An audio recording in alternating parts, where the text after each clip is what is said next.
Hey everyone, Mark with the Government Vault here. And today we have a video where we watch Senator Ted Cruz go after a Democratic candidate for the FCC, nominated by the Biden administration. He really digs deep into this and uncovers some potentially interesting ethics concerns. So let's take a look. Please like and subscribe and leave any comments that you may find interesting in the comments below.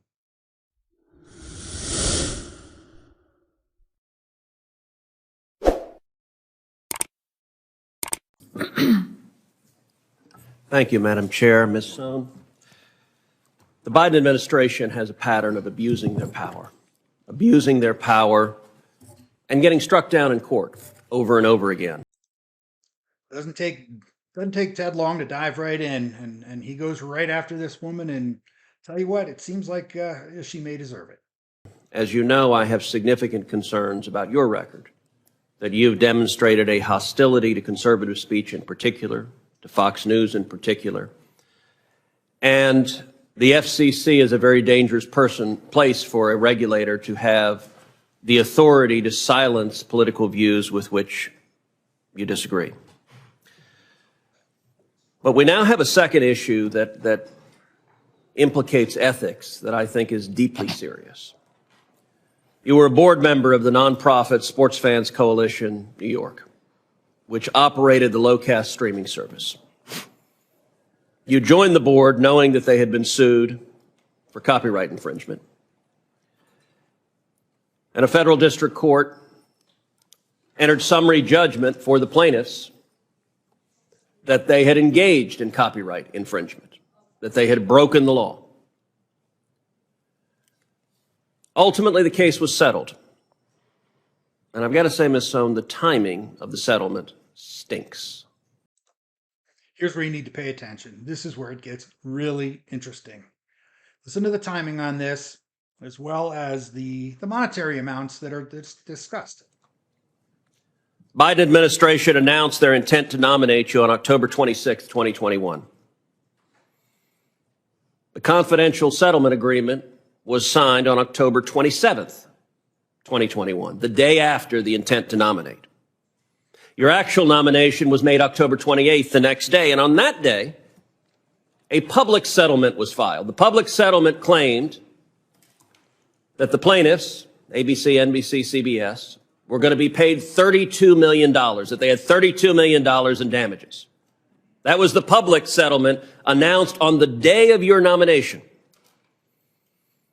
What nobody knew at the time is that the secret settlement cut $32 million down to $700,000. That's 2 cents on the dollar. I've litigated a lot of cases. I've settled a lot of cases. I don't recall ever settling a case that my clients had won, that we had a victorious court judgment for 2 cents on the dollar. But you know what? I've never had a case against someone who was about to be the regulator of my industry. And now we get to the heart of the matter. Here we go. On the face of that, that's a sweetheart deal. Did you disclose that sweetheart deal paid to the company on whose board you served, or rather, not paid from the company, that is essentially a gift from the companies the FCC regulate? Did you disclose to this committee that agreement? I did. So, Senator, let me just explain first. There's always, I have to explain. It's not, yes, I did, and here's what I did. Nope, I have to have this long, involved explanation to try and walk around the issue. I was not a party. There's no sweetheart deal, okay? Number one, I was never financially liable from the day I stepped on the SFCNY board because there was a case narrowing agreement. Did you disclose the agreement to this committee? I did. I said the matter was settled. No. Okay. Let me explain. Hold on a second. The matter was settled doesn't answer. Did you disclose the secret settlement agreement that settled it for $700,000, not the $32 million that was public? Did you disclose it to this committee, yes or no? I did. Anybody ever watch Animal House? I think this is like super secret probation that the Delta House was in. So maybe there's something going on here like that. I did when you disclosed the $700,000 secret settlement. No, because I was not allowed. Okay. Oh, you're not allowed. Okay. not permitted. Ms. Sohn, that's actually incorrect. What provision of the agreement says you're not allowed to? All right, I have it in front of me. It's provision 6.0, and here's what it says. I'm going to quote it. Quote, no party will communicate or authorize anyone to contact or communicate with the media or press, orally or in writing or otherwise, concerning the agreement or the order. Last time I checked, the United States Senate is not the press. There's nothing in this agreement that prohibits you from disclosing it to the Senate. You did not disclose it to the Senate. Let me ask you this. Did you disclose it to the White House? Okay, let's find out. Did Mr. Biden know, or anybody else within the White House? My guess is maybe, but I'm betting she's going to say no. Well, again, It's a yes or no. Did you disclose the $700,000 secret settlement to the White House? No, yes I did not.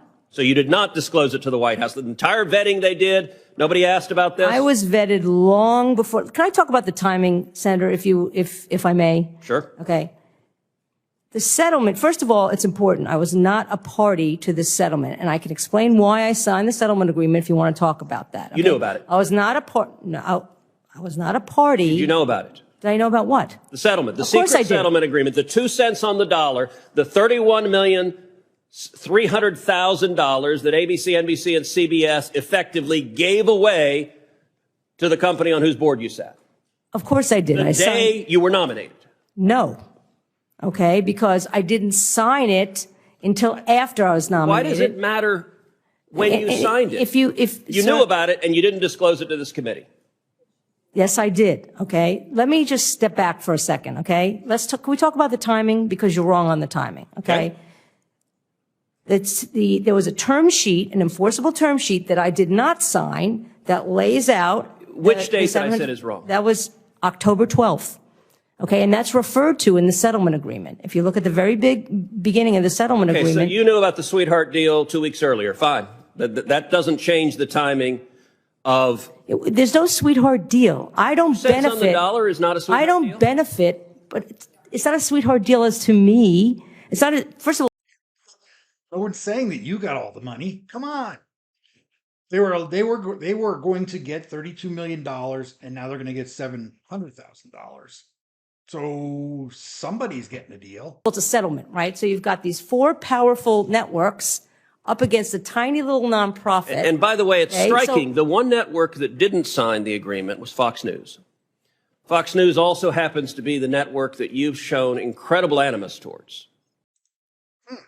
Fox News didn't sign. CBS, NBC, and ABC all signed. What does that tell you about mainstream media? I got to say, I've been in the Senate 10 years now. I've never seen a nominee for any regulatory board who at the exact moment of her nomination saw the companies that would be regulated by her effectively give a $31 million, $300,000 gift to a company on whose board she sits. That is truly stunning, and it's disturbing. Senator, respectfully, I'd like to explain. Sure. The judge, first of all, Locast was not found to have infringed copyright. They were found to only have not qualified for the congressionally mandated nonprofit exemption. Okay, so the judge did not say, Judge Stanton did not say that Locast violated copyright. It did not impose any liability, and it did not impose a $32 million judgment. Where'd the money go?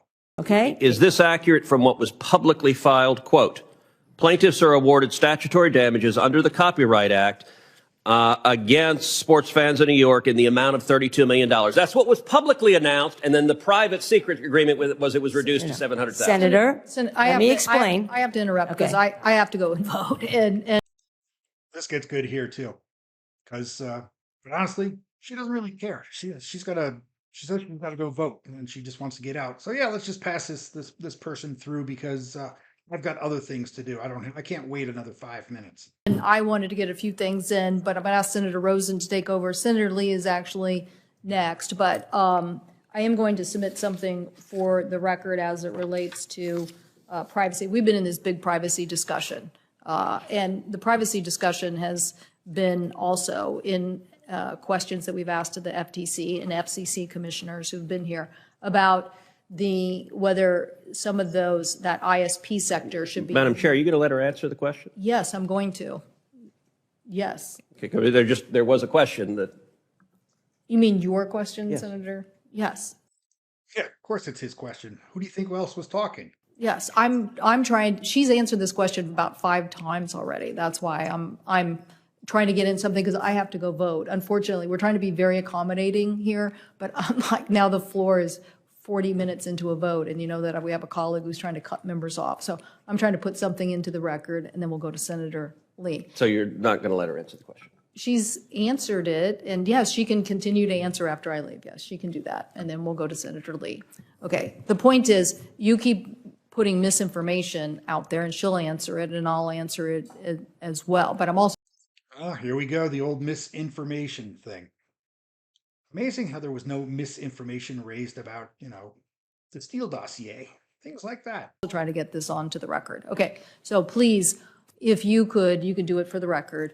The issue is moving those ISPs under the FTC versus the FCC. And we had a hearing about broadband, and we also had a hearing about these larger privacy issues of the Facebooks et al. Basically violating privacy. Our colleagues on the subcommittee held this very important hearing. And Interesting point. I had a video, a couple weeks ago, where the Democrats all had backdoors into Facebook, into Twitter, in order to raise concerns about customers or U.S. citizens and who were stating things that the Democrats didn't like. So now we're going to talk about privacy issues when, in fact, the Democrats were having backdoor access into all kinds of information. Obviously, we're working on privacy legislation, and I will submit a question, but this recent FTC report saying that these ISPs also were doing some of the same behaviors that the larger internet companies were doing in violating people's privacy is something we want to get on the record, and maybe it's something we should be having hearings about for the future. Okay, you can go ahead and finish, but we want to get to. Sure. Senator, you are looking at the stipulated consent judgment and permanent injunction, okay? And that states that the plaintiffs are awarded statutory damages in the amount of $32 million. And that was filed on the 28th, okay? The agreement, the $700,000 agreement was agreed to long before that. The language is in there because the networks wanted that language. This is language agreed to between Sports Fan Coalition New York and the 4 networks. And the networks wanted. I would say 3 of the 4 networks, because Fox didn't sign. So let's be honest here. That language in order to scare away anybody who might want to start Locast 2.0. That is not so the judge. So you said you didn't sign the secret agreement. I'm holding the signature page of I the did. secret agreement. Your signature is on it with the date Right. Of October 27th. But that's not amazingly the day before you're nominated. You signed the secret agreement. The public agreement says $32 million. The secret agreement says $700,000, and you kept that secret. Well, because I wasn't. It's a confidential agreement. No, under the terms of it, you were not allowed to talk to the press about it, but you were allowed to. No, that's not what counsel has advised me. It advised me I could not speak about it orally or in writing, but that's beside the point. That's what the provision says. We're not. Well, that's how you interpret it, but that's not how I was advised by counsel. But the larger point is that the judge never issued a mandate or said anything about $32 million. That language was part of a negotiation between Sports Fans Coalition New York and the networks. The networks wanted that language in there to scare off any future Locast that might come off in the future, okay? But that was not.